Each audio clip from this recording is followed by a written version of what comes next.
Bonjour Jean-René Cazeneuve, bonjour à tous. Quelques mots pour vous rappeler que notre rencontre est diffusée en direct et en vidéo sur le site internet de l'Assemblée nationale, que notre ami Stanislas Noyer assure un live tweet. Merci donc Monsieur Cazeneuve d'être parmi nous aujourd'hui, député du Gers depuis 2017, rapporteur général du budget depuis le début de la législature. Ce budget dont vous allez évidemment nous parler, j'imagine. Écoutez, oui, merci beaucoup pour votre invitation. Je crois que la règle, c'est de ne pas faire de propos introductifs. Donc, je n'en ferai pas. Effectivement, on peut parler du budget. Il y a une actualité, mais ce n'est pas le seul sujet. Donc, je suis à votre entière disposition. On en parlera effectivement sur le fond comme sur la forme. Et donc, une première question d'actualité, effectivement, avec Chantal Didier. Oui, bonjour, monsieur le rapporteur général, pardon. La Première ministre vient d'exhorter les Français à reporter le masque, du moins dans les endroits peuplés, de reprendre les gestes barrières. Est-ce que vous pensez que la menace de Covid est toujours présente et dangereuse? Et est-ce que ça peut affecter encore l'économie? Est-ce qu'on risque encore un confinement? Je ne suis pas médecin et donc ma réponse sera nécessairement très, très prudente sur une question. Je crois que la Première ministre a raison de rappeler que ce virus est toujours présent. Alors, il est sous des formes qui évoluent. Il est semble-t-il, sur une forme aujourd'hui qui est un peu moins virulente que ce qu'on a connu jusqu'à présent, mais elle a raison de rappeler que le virus continue à circuler. Elle a raison de rappeler que ça va mettre sous tension à nouveau probablement nos hôpitaux et nos services de santé. Donc il est de bon ton et je pense que c'est important que les Français reprennent l'habitude d'un certain nombre de gestes barrières. Ce matin, je vous ai serré la main. Je n'aurais pas dû, en fait, et je le regrette déjà. Et donc, non, mais c'est important de le redire. Bon, il ne faut pas non plus anticiper... probablement, il est trop tôt pour dire un petit peu quelle est la virulence de cette nouvelle forme du virus. Et donc, je crois qu'il ne faut pas affoler les Français sur l'impact que ça pourrait avoir sur notre économie, etc. Donc, on n'en est pas là. Restons prudents, mais on n'en est pas là. D'accord. Ne pas affoler les Français. Il semblerait que M. Olivier Véran, lui, prépare les Français à l'affolement. Sinon, à l'affolement, du moins, à des coupures d'électricité. Est-ce qu'il faut s'attendre... à des coupures, même alors plus d'internet, tout ça. Bon, 2 heures éventuellement consécutives. Est-ce que ça peut, c'est pour préparer les esprits ou bien c'est uniquement une préparation gouvernementale, administrative? Même réponse, non, pas tout à fait, mais c'est que nous avons pris évidemment nos dispositions, le gouvernement a pris ses dispositions, en particulier sur le gaz. Donc nous avons aujourd'hui les réserves qui permettent de passer l'hiver. La question pourra se reposer sur le gaz l'hiver d'après. Sur l'électricité, vous savez que nos capacités augmentent au fur et à mesure que nos centrales sortent soit de leur cycle de maintenance, soit de leur cycle avec les érosions qui ont été notées. Voilà, on n'est pas à l'abri. Le risque zéro n'existe pas. Et je crois que le gouvernement fait son travail en précisant que, voilà, en fonction de ce que sera l'hiver, en fonction de la capacité qu'ont les Français, et ils y arrivent, à réduire une partie de leur consommation en fonction de ces différents paramètres, il peut y avoir effectivement un risque marginal cet hiver de coupure. Mais les services, là aussi, travaillent pour éviter que ces coupures soient évidemment sur des éléments qui soient non stratégiques. On est quand même capable de faire en sorte que ces coupures soient ciblées. Donc voilà, je crois que là aussi, c'est un appel à la prudence, à la sobriété énergétique pour tout le monde. Et je crois que tout le monde joue le jeu, tout le monde a compris l'importance. Mais voilà, on est là aussi, c'est pas la peine d'affoler les Français. Les mesures ont été prises pour que si ça arrive, ce sera toujours temps de marginal. subir quand ça arrivera, quoi. Les Français voient ce qui se passe aux portes de l'Europe en Ukraine et je pense qu'ils relativisent toujours un petit peu ça. Le projet de loi de finances va faire son retour à l'Assemblée nationale la semaine prochaine, jeudi 8. Après son examen par le Sénat, alors le Sénat qui a validé un certain nombre de missions, de crédits notamment, sur la sécurité, sur la justice, les hausses de crédits, qui a en revanche modifié d'autres missions et revues à la baisse, notamment en ce qui concerne l'emploi, l'aide médicale d'État.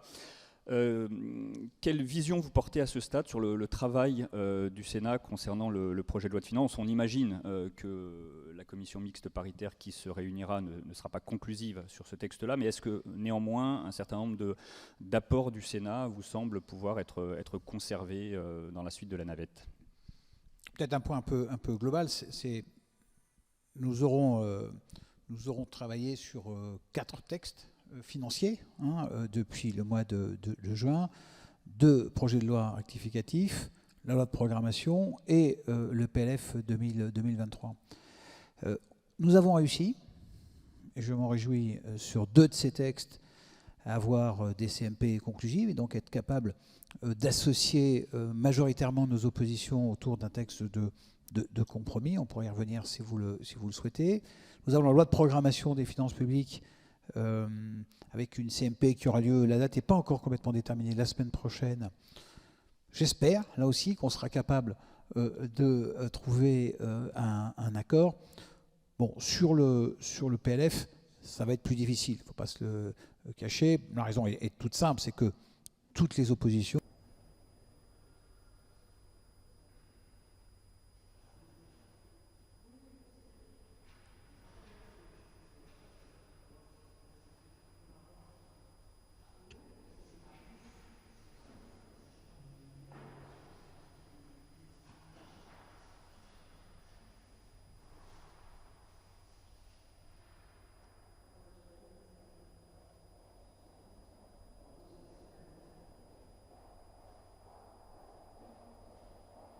L'opposition ne vote pas le budget, c'est tautologique, quoi.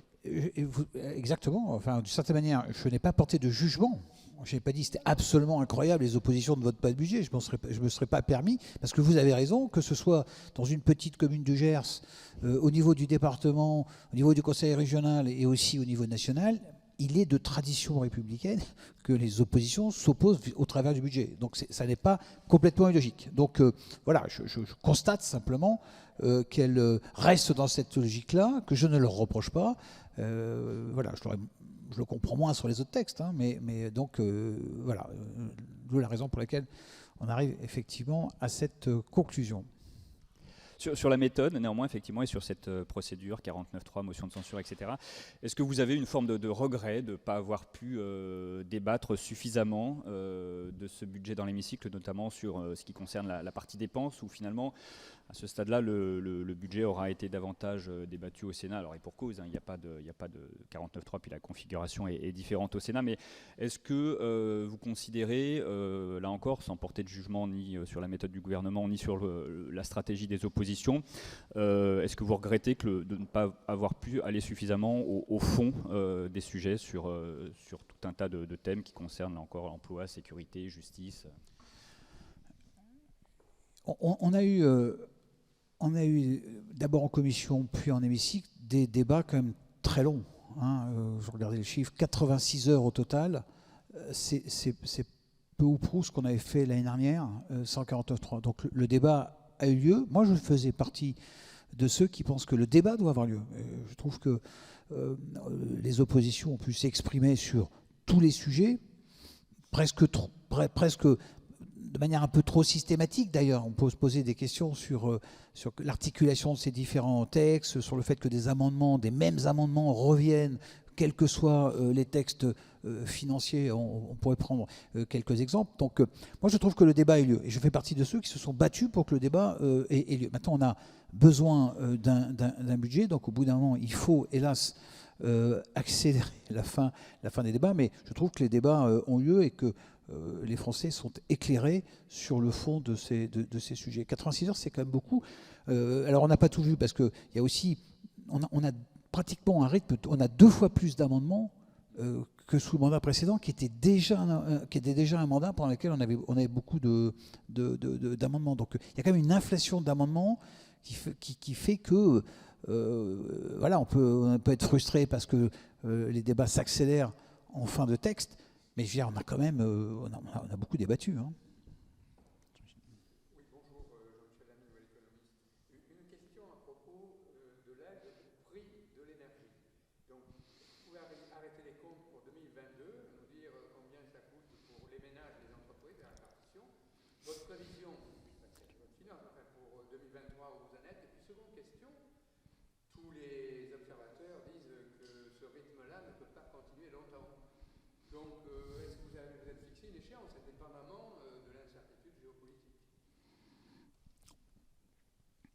Alors, on a bien compris qu'on est sorti d'une logique de quoi qu'il en coûte à une logique un peu plus ciblée. Et sur l'énergie, on est aussi dans cette logique-là. Donc, on a mis un bouclier qui a été annoncé maintenant il y a plus d'1 an. On a été le premier pays en Europe à mettre un bouclier pour les prix d'énergie, le gaz et l'électricité. Nous avons annoncé que le 1er février, ce bouclier augmenterait. Donc il y aura toujours un bouclier, mais 15% plus élevé. Donc ce signal prix, on le donne. Vous voyez que sur les entreprises et sur les collectivités territoriales, on apporte aussi des réponses qui sont partielles. Donc ce n'est pas une couverture totale. C'est-à-dire qu'on aide les collectivités territoriales, en tout cas celles qui sont le plus impactées par la hausse des prix de l'énergie. On reconduit ce dispositif l'année prochaine, mais donc il est partiel. Et les collectivités territoriales voudraient que l'État couvre l'ensemble de leurs dépenses, l'augmentation de leurs dépenses d'énergie. Ça n'est pas notre position, parce qu'on ne peut pas se le permettre. Et pour les entreprises, même chose. Donc pour les entreprises, il y a à la fois pour les toutes petites entreprises, il y a tarif réglementé, et il y a ce qu'on appelle l'amortisseur l'amortisseur sur les entreprises de taille plus importante, et il y aura un dispositif plus ciblé sur les entreprises qui sont vraiment dépendantes de leur consommation d'énergie. Je trouve que cette réponse graduée me paraît celle qui permet l'équilibre entre soutenir nos concitoyens, soutenir notre tissu économique et les nécessités quand même de contrôler nos dépenses publiques. Donc il y a bien cet équilibre-là. Nous l'avons fait, même chose, sur le soutien au prix de l'énergie. Et donc nous sommes passés, vous l'avez vu, d'une aide de 30 centimes à la pompe à une aide qui est moins importante en ce moment à 10 centimes et qui sera ciblée simplement sur les gros consommateurs, avec également un critère de revenus à partir du 1er janvier. Donc on voyait qu'on passe bien d'un dispositif qui était très protecteur, avec de très bons bénéfices pour notre inflation, pour le pouvoir d'achat. Les chiffres de l'INSEE sont encore là pour le confirmer. Un dispositif beaucoup plus ciblé. François, j'avais raison politique. Je voudrais revenir sur la loi de programmation 2017 jusqu'à 2017. Devant le Congrès des maires, 27, la Première ministre a dit qu'elle renonçait au fameux congrès contrat de Cahors et même contrat de confiance qui obligerait les collectivités locales à baisser leurs dépenses de fonctionnement de 0,5%. Est-ce que vous pensez qu'il peut y avoir un blocage là-dessus au moment de la CMP, et est-ce qu'il peut y avoir une voie moyenne de sortie? Alors, si on regarde sur la programmation donc, jusqu'à 2027, il y a deux sujets qui sont des sujets pour lesquels les oppositions s'opposent fortement. C'est à la fois effectivement ce jeu de contraintes pour les collectivités territoriales et la trajectoire financière globale. Sur la question que vous me posez sur la trajectoire des collectivités territoriales, il faut essayer de comprendre pourquoi nous le faisons. Nous le faisons parce que nous considérons que la maîtrise des finances publiques est absolument essentielle. Donc qu'on ait des dépenses qui s'envolent pendant la crise du Covid, c'est une chose.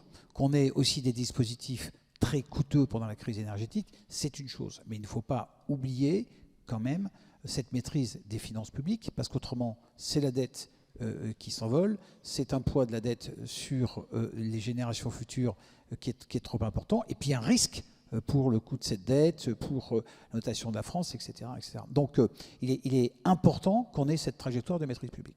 Quand on a cette trajectoire de maîtrise publique, les dépenses de l'État, c'est de l'ordre de 450 milliards. Les dépenses des collectivités, c'est de l'ordre de 300 milliards.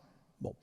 Et donc, si vous voulez maîtriser vos dépenses, vous êtes obligé d'embarquer d'une manière ou d'une autre les collectivités territoriales et faire en sorte que les collectivités territoriales portent une part de cet effort. Donc ça, c'est tout à fait essentiel. C'est la raison pour laquelle, quand on s'engage sur cette trajectoire, on a une trajectoire pour l'État et on a une trajectoire pour les collectivités territoriales.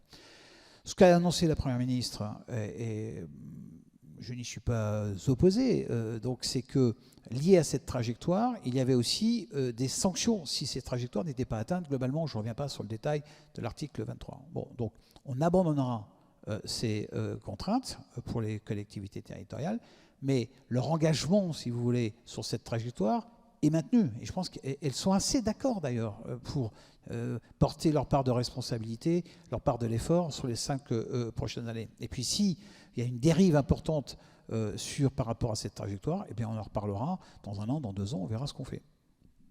Brigitte. Oui, une question sur les super dividendes. Jean-Paul Mattei avait déposé un amendement qui a été voté par les oppositions lors de la première lecture du projet de loi de finances. Finalement, ça n'avait pas été gardé dans le texte final. Jean-Paul Mattei retravaille son amendement et va le redéposer. Est-ce qu'il le retravaille avec vous, en concertation? Est-ce que le gouvernement et le rapporteur sont prêts à donner un avis favorable cette fois, s'il est voté dans l'hémicycle? On a apporté un certain nombre de réponses à ce sujet-là. Donc on a d'abord, je sais que ce n'est pas rentré encore dans l'atmosphère, mais on a décliné en France ce qui se passe au niveau, ce qui était proposé au niveau européen. On a transcrit et ce qui était notre position, la position du président de la République depuis le mois de juin, avec il faut une réponse européenne. Bon.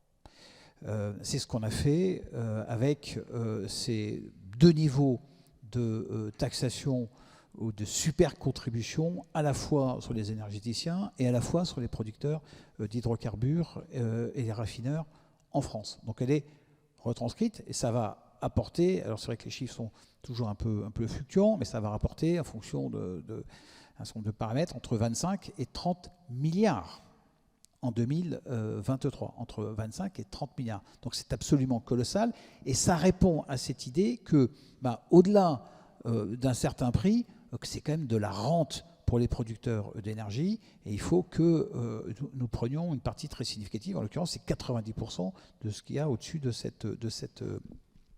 prix fixé. Donc là, nous avons une réponse. Après, nous avons une autre réponse qui nous engage sur 2023, qui est plus aujourd'hui une réponse sur le partage de la valeur. Partage de la valeur, les dividendes salariales qui étaient dans le programme du président de la République, et il y aura une réponse en 2023. On y travaille, il y a des propositions qui sont faites, vous l'avez vu, par le groupe Renaissance. Il y a une mission qui va être lancée par la Commission des finances sur ce sujet-là, et on aboutira l'année prochaine pour qu'il y ait une meilleure répartition de la valeur générée par les entreprises. Ça va dans le sens de ce qu'on fait depuis 2017, et donc on s'accélère. Je ne crois pas, et donc il n'y aura pas d'autres mesures prises. Vous avez vu que toutes les mesures sur une note taxe sur l'ensemble de l'économie française a été repoussée de très nombreuses fois, et je ne crois pas non plus qu'une taxe sur les superdividendes reviendra sous la forme que vous connaissez. En revanche, vous évoquiez le dividende salarial qui correspondait à une proposition d'Emmanuel Macron lors de la campagne présidentielle. Il y a également de la part de Renaissance la proposition en cas de super dividende d'une super participation. Ça aussi, ça fait partie de la réflexion en cours. Absolument, c'est le sujet, c'est au cœur du sujet. Et ça, c'est tout à fait normal. Oui, bonjour Monsieur Cazeneuve, Hélène Pilichowski, journaliste indépendante. Voilà, vous avez évoqué, mais très très brièvement, l'envol de la dette. Tout le monde sait qu'il y a un envol de la dette. Mais précisément, je trouve qu'on manque beaucoup de communication précise sur le sujet. parce que c'est un sujet, comme vous le savez, qui passionne les Français et même qui les inquiète pour les générations futures. Et les politiques, eux, utilisent ça pour donner des milliards et des milliards selon qu'on est pour le gouvernement ou contre, en disant, voilà. Donc comment est-ce qu'on pourrait faire pour être mieux informé, par exemple? Est-ce que vous pourriez nous dire tout de suite le montant exact de la dette française cumulée à l'heure d'aujourd'hui? Parce que je pense vraiment que la communication là-dessus est pratiquement inexistante. Alors, vous avez raison quand vous dites que ce sujet inquiète les Français. Est-ce que ça les passionne? Je dirais quand même pas jusque-là. Bon, on est aux alentours de 3 000 milliards aujourd'hui de la dette de notre pays, et on est aux alentours de 115% donc par rapport ramené au PIB, et on est sur un plateau. Ça a plutôt baissé en 2022 avec le rebond du PIB. Voilà, on est sur un plateau, et l'objectif c'est de baisser. Ça, on ne peut le faire que si on baisse effectivement notre déficit, et l'objectif c'est d'avoir un déficit ramené à 3% en 2027. Vous avez raison, on ne communique pas assez sur ce sujet. La dette, c'est, je ne vais pas dire de bêtises, c'est de l'ordre de 50 milliards. Les intérêts de la dette, c'est 50 milliards. Donc en 2022, c'est 50 milliards, donc c'est le deuxième budget de l'État. Donc oui, c'est tout à fait colossal. Et ce sont autant de marges de manœuvre que nous n'avons pas pour nos politiques publiques. Oui, c'est-à-dire autant d'argent qu'on peut mettre sur la transition énergétique, autant d'argent qu'on ne peut pas mettre pour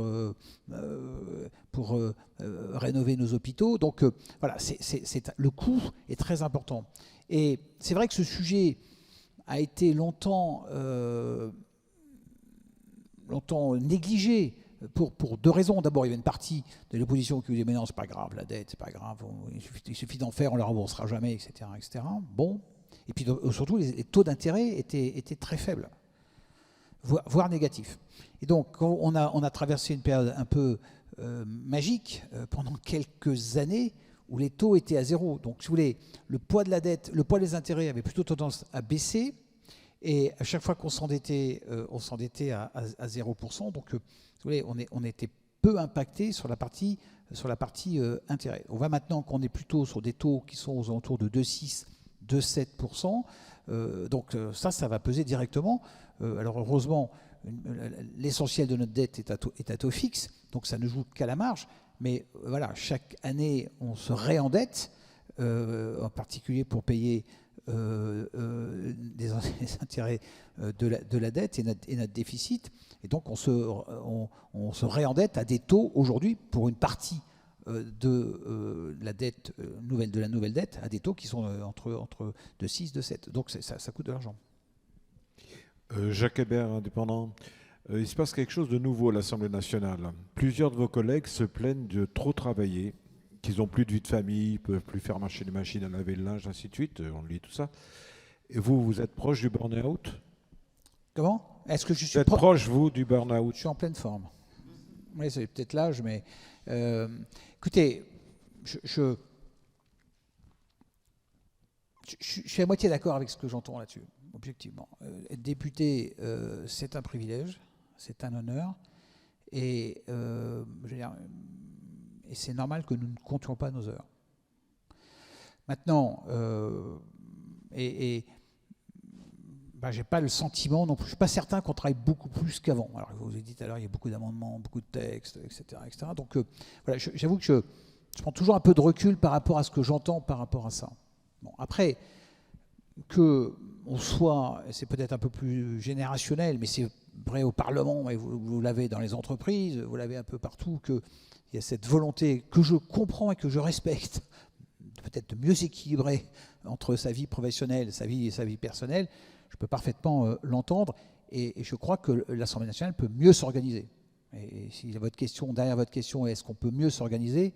Oui, je pense qu'on peut mieux s'organiser pour faire entendre qu'on ait plus de temps dans nos circos, et peut-être qu'on ait un équilibre entre le professionnel et le familial qui soit meilleur. Donc oui, on peut mieux s'organiser, il faut que les lois soient probablement moins bavardes, il faut qu'il y ait moins d'amendements. Donc comment on travaille sur ces sujets-là. Il faut travailler aussi, est-ce qu'il faut, comme ça avait été évoqué à une époque, qu'on soit peut-être une semaine de temps en temps, qu'il n'y ait rien à l'Assemblée nationale pour qu'on puisse se consacrer à nos circonscriptions. Alors moi, je suis gersois, il me faut une journée pour faire l'aller-retour dans ma circonscription. Je ne peux pas venir l'après-midi, puis repartir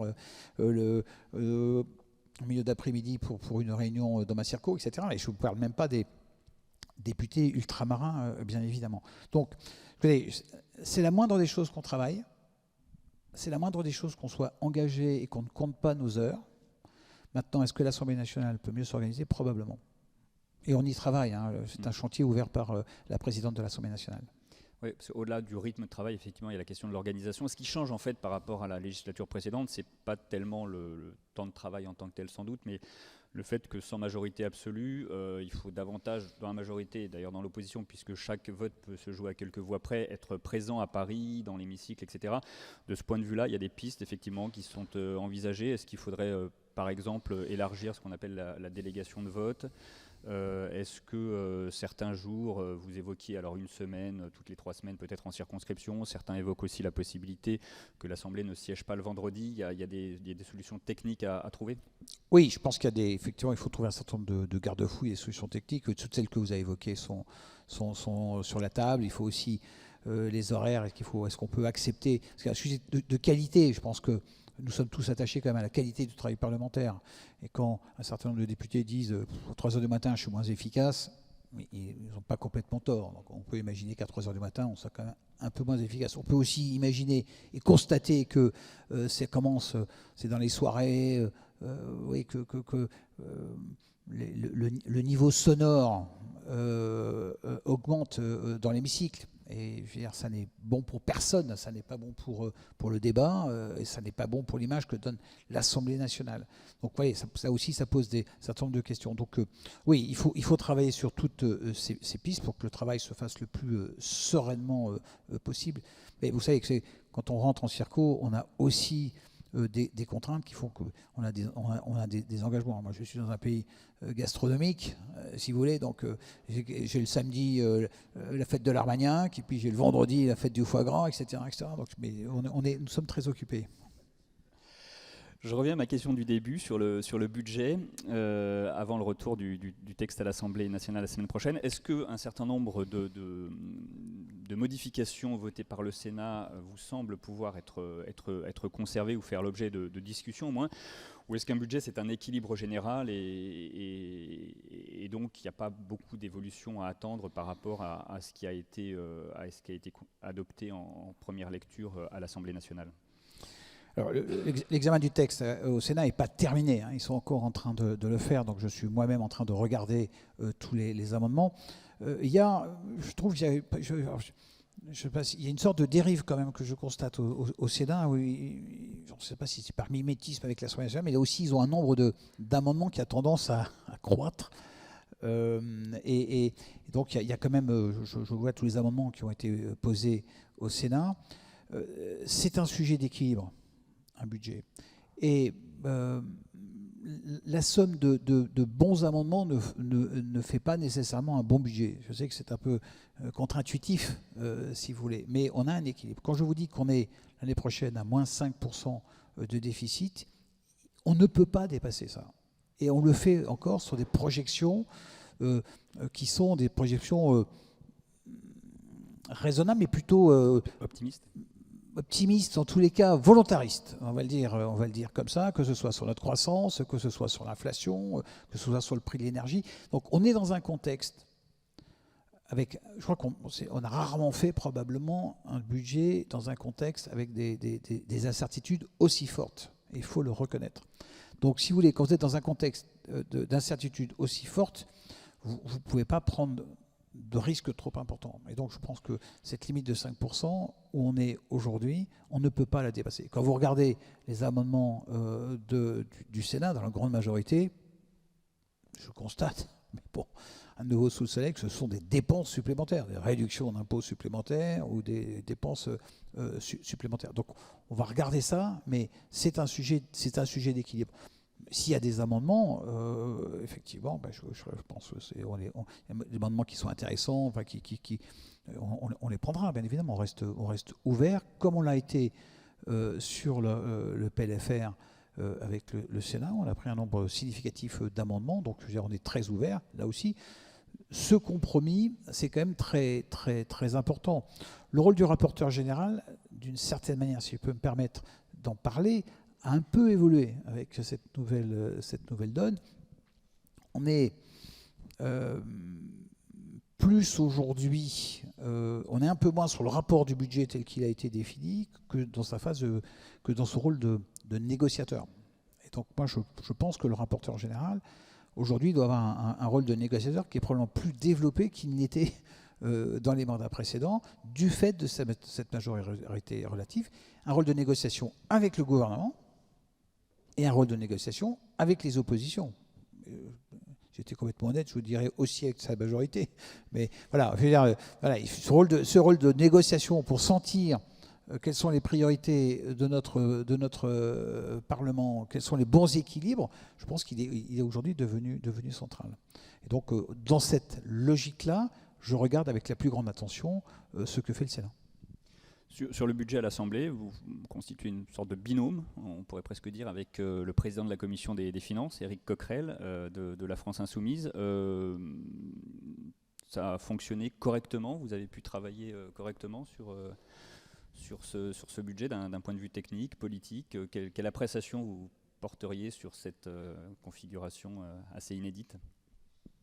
Assez inédite depuis maintenant Sarko, donc il y a quand même... présidé par l'opposition. Oui, présidé par l'opposition. Donc il y a toujours une cohabitation au sein de la Commission des Finances. Je pense que c'est une bonne chose. Alors on est dans une configuration un peu particulière, évidemment.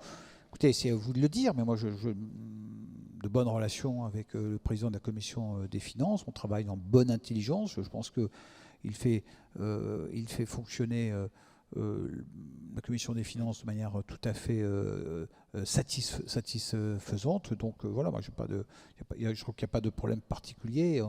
Et ça fonctionne. On a nos auditions, on voit nos textes. Voilà, on a un fonctionnement et c'est respectueux. Et les oppositions au président de la Commission des Finances sont respectées. Donc, franchement, ça se passe correctement. Ce binôme est passé d'une cohabitation avec la droite à une cohabitation avec la gauche. Plus globalement, au-delà du projet de loi de finances, concernant le Sénat, est-ce que vous considérez aujourd'hui que le Sénat, sans être un allié, est en tout cas un partenaire? On voit qu'un certain nombre de textes, hors textes budgétaires, sont passés, alors parfois avec des voix des oppositions à l'Assemblée nationale ici, assurance chômage, loi de programmation sur la sécurité intérieure. Mais est-ce que, mais avec des accords conclus en CMP avec le Sénat, quel regard vous portez sur cette discussion, sur ce partenariat entre les deux chambres ? Ce sont les effets positifs de cette majorité relative. C'est qu'effectivement, chacun retrouve une place, chacun retrouve sa place. Effectivement, le Sénat a probablement une place plus importante aujourd'hui, en particulier dans le cadre des CMP, dans le cadre de cette recherche de compromis. Et je trouve ça très bien. Je vous parlais de l'évolution du rôle de rapporteur, l'évolution des rapports entre la majorité et les oppositions au sein de l'Assemblée nationale. Donc oui, cette nouvelle donne aujourd'hui redonne de l'importance au Sénat. Moi, j'en suis ravi. C'est le fondement de notre Constitution. Oui, bonjour, Nicolas Prissette, fondamental.fr. Une question sur les retraites qui sont en ce moment discutées par Olivier Dussopt et syndicats et patronat. Est-ce que vous pouvez nous rappeler quelles sont les incidences financières qu'il faut avoir en tête entre un passage à 64 ans ou un passage à 65 ans? Qu'est-ce que ça génère de plus ou de moins comme capacité pour les finances publiques? Et d'une part, et d'autre part, est-ce que vous pouvez nous redonner selon vous le cadrage financier global de la discussion? Merci. Écoutez, les discussions sont en cours et les arbitrages ne sont pas encore terminés puisque les discussions sont en cours. La Première ministre donnera les grandes lignes de cette réforme le 15 décembre. Donc, je rassure tout le monde, parce que là aussi, il y avait eu cette idée qu'on ferait passer dans le cadre du PLFSS un amendement, des amendements, etc. Encore un procès d'intention qui ne s'est pas réalisé. Donc voilà, on sera donc sur un texte qui sera, ou des textes qui seront examinés en début d'année prochaine, avec des impacts qui sont quand même des impacts dans le temps, parce qu'on ne va pas passer, vous avez bien compris, qu'on n'allait pas passer brutalement, on n'allait pas augmenter brutalement l'âge de départ à la retraite. On ne va pas non plus augmenter brutalement, je ne sais pas encore quels sont les schémas, le retraite minimale. Hein, on veut augmenter la retraite minimale pour une carrière complète. Donc voilà, donc ces effets aujourd'hui restent à caler dans le temps. En plus, bon, il y a des effets, il y a des coûts supplémentaires, il y a des recettes supplémentaires. Hein, c'est-à-dire au-delà de l'équilibre de notre régime de retraite, qui est quand même l'objectif recherché. L'objectif recherché, c'est faire en sorte qu'on sauve notre système par répartition, qui est quand même un des systèmes les plus formidables dans le monde. Si on n'a pas de réforme, on va vers un système lourdement déséquilibré, avec évidemment un impact sur le niveau des retraites. Les Français le savent, pour revenir sur la question, les Français le savent, et c'est pour ça que je pense que les Français, globalement, sont favorables à cette réforme, parce qu'ils veulent qu'on sauve leur système de retraite. Au-delà de l'équilibre de système de retraite, si vous avez plus de gens qui travaillent, vous avez plus de cotisations, vous avez un développement économique qui est supérieur. Donc je ne réponds pas, ça ne m'a pas échappé, je ne réponds pas précisément à votre question, parce que, je ne connais pas encore les arbitrages, je ne sais pas surtout à quel rythme ils vont se faire, et je pense que l'impact, qui est certainement connu aujourd'hui par ceux qui travaillent sur ces réformes, vont, voilà, entre les plus, les moins, les coûts supplémentaires, les recettes supplémentaires, il faut vraiment que je regarde ça, et pour l'instant, j'en suis pas encore là. Vous avez fait partie, sous la précédente législature, de la commission spéciale qui avait travaillé sur la réforme pour un système universel de retraite. Est-ce que vous regrettez que cette réforme n'ait pas pu aller à son terme et qu'on revienne finalement peut-être, ou est-ce que ça vous semble suffisant, à une réforme plus paramétrique ?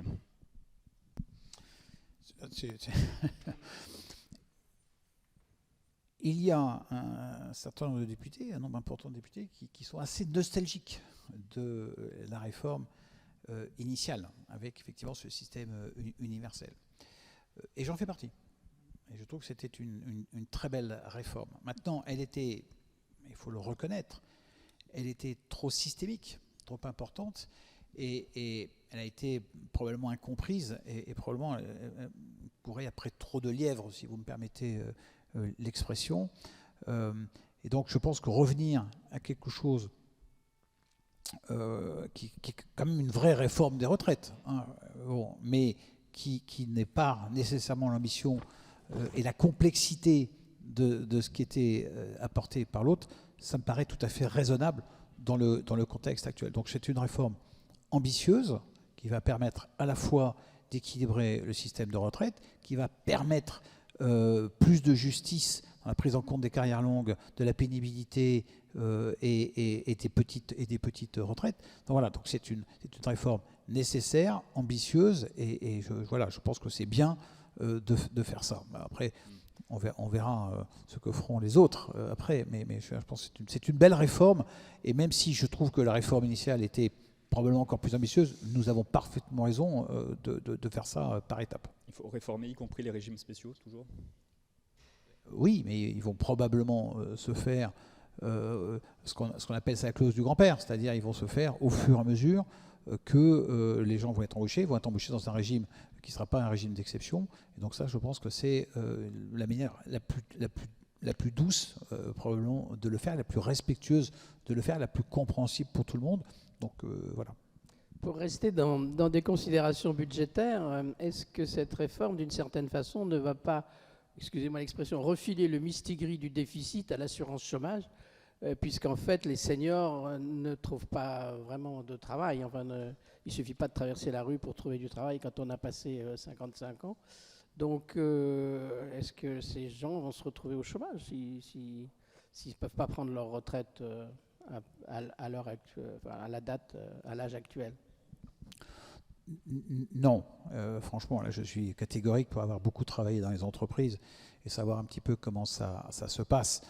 Vous avez presque une sorte, je sais pas, je crois que ça s'appelle l'effet horizon, je ne sais pas comment on peut l'appeler, mais aujourd'hui vous avez, quand la retraite est 62 ans, effectivement vous avez tendance à ce que à préparer, à anticiper, à faire en sorte que les fins de carrière, si vous voulez, atteignent un petit peu ce... Bon. Si vous reculez cet âge de départ à la retraite effectif, les comportements vont s'adapter. Maintenant, vous avez raison, il faut aussi travailler sur l'employabilité des seniors. Et il y a beaucoup de choses à faire. Donc il faut faire ce travail en parallèle. Je comprends des discussions aujourd'hui avec les partenaires sociaux, c'est qu'ils y sont prêts.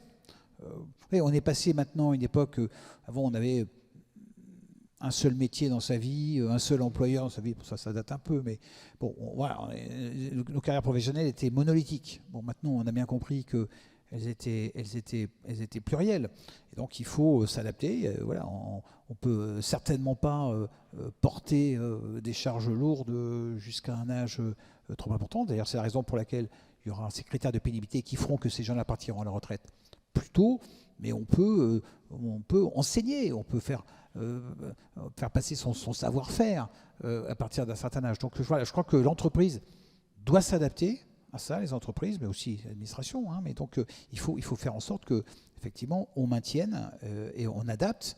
Est-ce qu'il faut moins travailler? Ça peut être du temps partiel à partir d'un certain âge. Ce sont des méthodes qui sont demandées par les salariés au-delà d'un certain âge, parce qu'ils peuvent avoir des petits-enfants, bon, il y a un certain nombre de choses, et ça permet de faire en sorte que leur rémunération est un peu moindre. Donc c'est un équilibre. Voilà des pistes, mais il y en a beaucoup d'autres qui permettent de maintenir et de développer l'emploi des seniors. Donc moi je suis persuadé que si on déplace l'âge de départ à la retraite, on augmentera au contraire l'employabilité des seniors. Anita. Pardonnez-moi, je voudrais revenir à votre rôle de rapporteur général.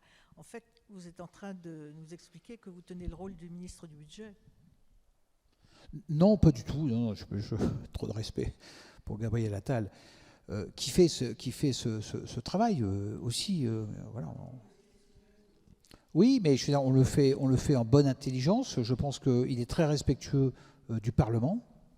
Et moi, je respecte son rôle. Maintenant, le gouvernement et le Parlement, c'est pas à vous que je vais l'apprendre, ont des responsabilités différentes. Donc, ce travail de préparation, de recherche de compromis, il doit exister et il existe aujourd'hui entre parlementaires. Donc, c'est un travail que nous faisons.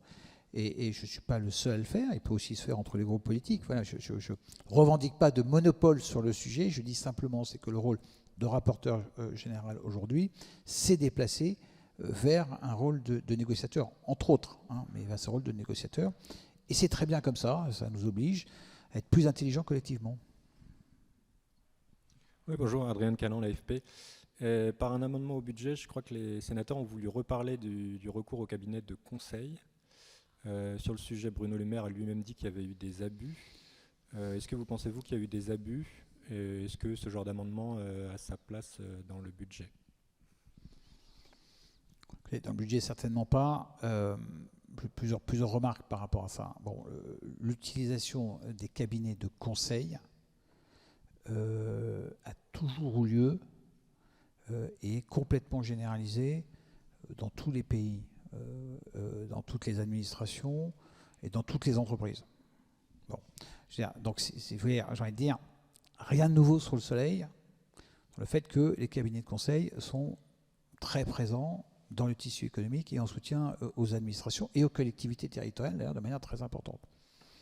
Et si vous allez creuser le budget de n'importe quelle collectivité territoriale, vous allez vous apercevoir qu'ils ont fait appel à un cabinet de marketing pour positionner telle ville, tel produit. Vous allez vous apercevoir qu'ils ont fait appel à un cabinet pour faire un développement informatique, etc. etc. Donc, vous voyez, ça existe et personne ne peut se dire, tiens, ça existe, c'est nouveau, qu'est-ce qui se passe?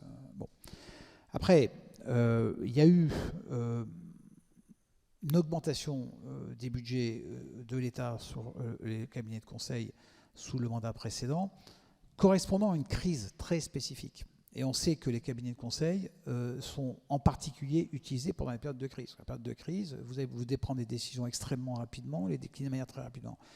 Bon, et le cabinet Accenture est intervenu pour développer tous anti-Covid, cette application, etc., etc. Et on comprend bien qu'il ait fallu des cabinets de conseil à un moment. Alors après, trop, pas assez, moi je ne suis pas capable de le mesurer. Je crois qu'il y a eu un travail parlementaire qui a été fait au Sénat. Il y a des mesures qui ont été prises par le Premier ministre Castex pour en limiter, faire en sorte que les règles soient connues.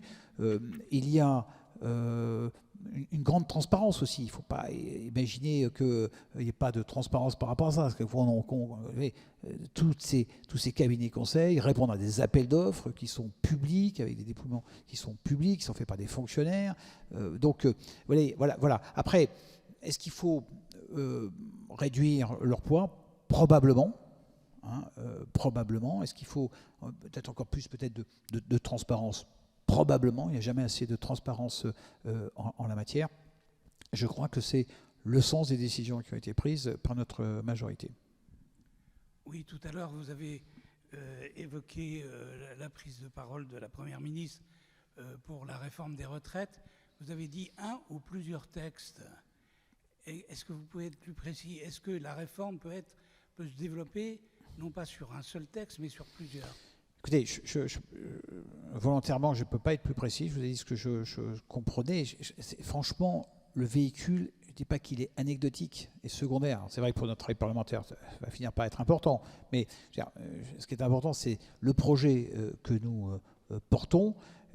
Et c'est la Première ministre qui expliquera le 15 décembre la manière dont ce texte sera porté.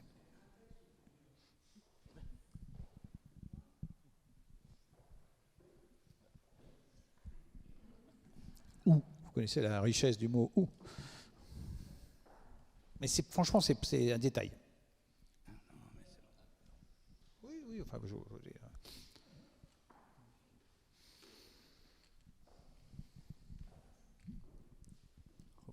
Bonjour, Camille Romano du JDD.fr. Valérie Pécresse, présidente de Île-de-France Mobilité, est actuellement dans un bras de fer avec le gouvernement pour savoir si ils accepteront ou pas une rallonge au budget. Il lui manque, il me semble, presque 1 milliard d'euros pour finir son année. Elle réclame 450 milliards à l'État, si je ne me trompe pas. Millions. Où est-ce que vous vous situez là-dessus ? Millions, Millions, oui. Tu m'avais fait peur. Millions, milliards, vous savez, à ce niveau-là, on n'en est plus à grand-chose. Quand même. Voilà. Vous êtes où est-ce que ça va revenir ? Elle menace d'augmenter très fortement le pass Navigo et les prix des tickets, ce qui va impacter bon nombre de Français. Écoutez, moi là-dessus, j'ai vraiment un avis très, très tranché. Peut-être parce que sous le mandat précédent, j'étais président de la délégation aux collectivités territoriales. Mais si vous voulez, les collectivités territoriales souhaitent plus de compétences, plus d'autonomie. Il faut aussi qu'elles les assument. Et moi là-dessus, si vous voulez, ça ne peut pas être je demande des compétences, j'ai des compétences, et dès que ça ne va pas, si vous voulez, je dis que c'est la faute de l'État. Bon, pas d'attaque personnelle sur les Pécresse, mon propos est un peu général. La mobilité, c'est clairement une compétence des régions. Donc Valérie Pécresse doit assumer cette responsabilité. Elle a des recettes, elle a des dépenses, elle a des niveaux d'investissement. Si vous voulez, elle ne peut pas se retourner vers l'État dès que c'est un petit peu compliqué. Cependant, sur la crise du Covid, nous sommes intervenus de manière massive pour aider Île-de-France Mobilité. 2 milliards de prêts, 450 millions de subventions supplémentaires, indépendamment de ce que nous faisons pour la SNCF et pour la RATP. Donc, si vous voulez, et donc là aussi, je veux dire, les mesures que nous prenons vont aussi concerner et ces entreprises et ces collectivités territoriales. Donc, l'État sera présent, l'État continue à être présent, mais l'État ne peut pas prendre la responsabilité de ce qui est du ressort des collectivités territoriales. Stanislas Noyer, journaliste indépendant. Vous avez sur la question des retraites, vous avez dit qu'il n'y aurait pas de PLFR. Il est question qu'il y ait un PLFSSR, c'est-à-dire donc que ça permette de conserver une possibilité de 49.3 supplémentaire. Donc ça a un intérêt quand même politique. Non, la Première ministre fera les annonces le 15 décembre, pardon, elle fera les annonces le 15 décembre, de manière et le véhicule. Une fois de plus, qu'importe le véhicule. Non mais là on est entre nous, alors ça nous intéresse de savoir si c'est tel texte, tel truc, etc. etc. C'est vraiment pas ce qui intéresse les Français. Bon, et les Français veulent savoir le contenu de cette réforme des retraites. Donc cette réforme des retraites, je vous ai donné les grandes lignes, ils ont été annoncés, ils seront détaillés. Nous sommes en phase aujourd'hui de concertation avec les organisations syndicales. Donc laissons faire la concertation et vous aurez cette information rapidement. Et par ailleurs, vous aviez mis en place, je crois, un groupe de députés qu'on avait surnommé les cost-killers et qui était supposé travailler à réduire les dépenses. Est-ce que vous êtes satisfait des apports qu'ils ont pu faire ? Oui, mais on voit que c'est difficile dès qu'on parle de réduction de dépenses. On a quand même dans ce projet de loi et dans le PLFR établi un certain nombre de principes qui vont nous permettre, j'espère, donc le fait que tous ces crédits d'impôt soient limités dans le temps, faire en sorte que d'ailleurs cette limitation soit plus 3 ans que 5 ans ou illimitée comme c'était le cas jusqu'à présent, faire en sorte qu'il y ait une évaluation systématique, là aussi on l'a inscrit avant de réévaluer ces dépenses. Donc je pense que nous avons obtenu un certain nombre de choses sur la méthode. Aussi vous parlez des périmètres. Bon, ça nous prépare et maintenant le travail continue en 2023 et pour préparer le PLF 2024. Mais oui, il faut être plus méthodique dans l'évaluation de nos dépenses. Autrement, la pente naturelle, si vous voulez, c'est de proroger indéfiniment. Donc il faut réévaluer ces dépenses. Et les députés qui ont travaillé sur cette task force sont aujourd'hui sur cette méthode d'évaluation de nos dépenses publiques qui est, à mon avis, la bonne solution. Je reviens un instant sur les retraites. Le gouvernement, effectivement, s'interroge sur la stratégie à adopter au-delà du fonds qui semble assez avancé. On comprend que vous ne puissiez pas vous avancer sur ce sujet-là, mais est-ce que compte tenu de ce qui a été voté, vous l'évoquiez tout à l'heure au Sénat, lors du PLFSS, les sénateurs qui avaient injecté une partie de réforme des retraites dans le projet de loi de financement de la sécurité sociale, avec notamment un report de l'âge légal de la retraite à 64 ans. Est-ce que vous considérez d'une certaine façon qu'il serait logique que les députés, les républicains ici, et puis les sénateurs au Sénat votent cette réforme finalement, ce qui éviterait un éventuel 49.3 ? Écoutez, ça je ne peux pas répondre à leur place, hélas. Bon, il se trouve que je pense que on va vivre une deuxième phase de l'Assemblée nationale et des rapports politiques parce que 3 partis, et pas des moindres, ont des congrès qui vont changer probablement de direction dans les prochaines semaines. Ce sont les LR, c'est le Parti socialiste et ce sont les Verts. Donc de cette nouvelle donne, si vous voulez, je pense que ça peut changer. Est-ce que les LR, moi ce que j'en crois, un certain nombre de mes collègues qui sont aujourd'hui dans le groupe Renaissance et qui ont été à un moment donné LR, ils disent écoutez, ce qu'on comprend de cette loi dans ces grandes lignes aujourd'hui, puisqu'on n'est pas une fois de plus dans le détail, oui, ça correspond à ce qu'on aimerait faire. Donc est-ce que pour autant ils vont voter ? Je ne peux pas répondre à votre place. Une fois de plus, on est vraiment dans une phase de concertation, on a pris du temps, il y avait des schémas un peu différents qui avaient été évoqués à un certain moment, donc on est dans cette phase de concertation, on est globalement, et la Première ministre impulse cet état d'esprit, on est dans la recherche de compromis, donc j'espère que sur ce texte aussi, on trouvera les bons compromis pour être capable de passer avec un débat qui doit avoir lieu, évidemment, mais voilà, je ne peux pas, hélas, répondre à la place des groupes d'opposition. Mais on cherchera un compromis sur ce texte, bien évidemment. Lundi prochain commencera l'examen du projet de loi pour accélérer la production des énergies renouvelables. Vous avez été rapporteur d'un texte, d'ailleurs, lors du quinquennat précédent pour lutter contre le dérèglement climatique. Un compromis, là, semble à portée de main, que ce soit à l'Assemblée et puis entre l'Assemblée nationale et le Sénat.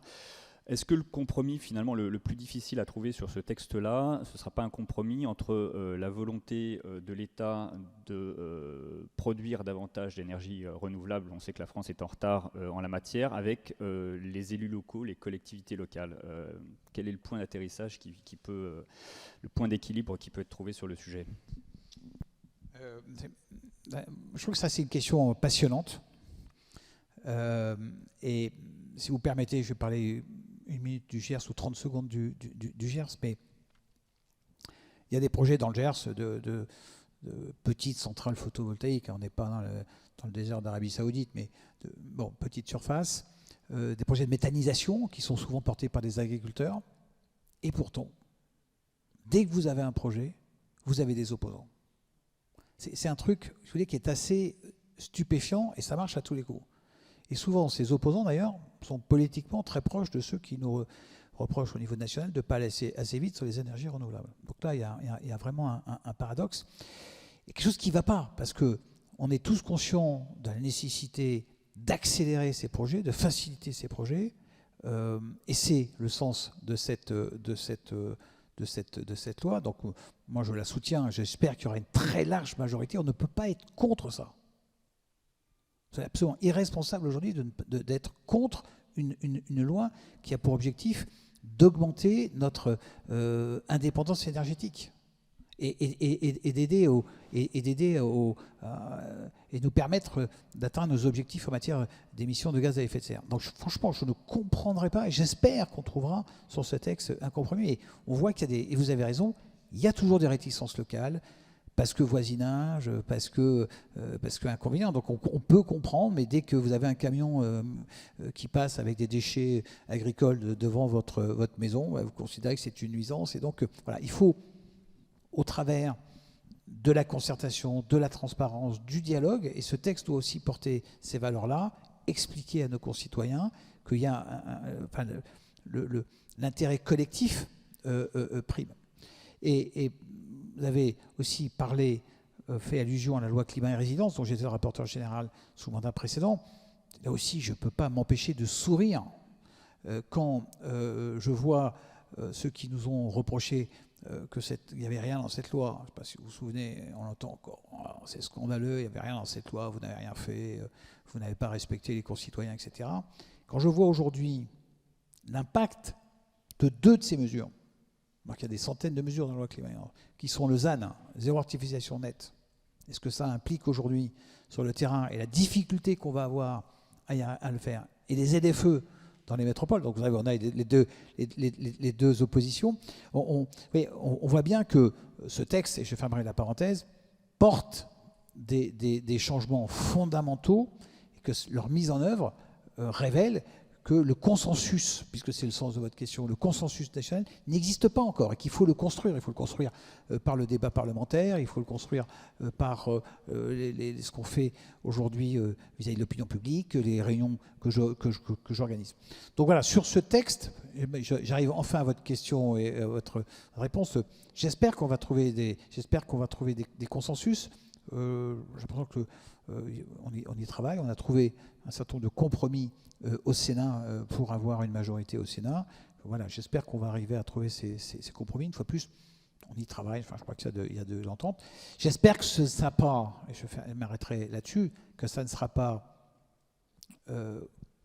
compromis, c'est pas le bon mot, mais par une actualité politique, hein, et que le court terme politique nuise à cet objectif qui doit nous dépasser. Donc voilà, j'espère qu'on va trouver ce compromis et que ce qui se passe en ce moment chez les uns et chez les autres ne va pas nuire à la recherche de ce compromis, parce qu'on a absolument besoin d'accélérer le déploiement des énergies renouvelables dans notre pays. Eh bien, on suivra ça la semaine prochaine, ainsi que le retour, la suite des discussions budgétaires. Merci, Jean-René Cazeneuve, d'être venu nous parler du budget, mais pas que. Merci. Merci. Et la semaine prochaine, c'est Boris Vallaud, le président du groupe socialiste à l'Assemblée, qui sera notre invité.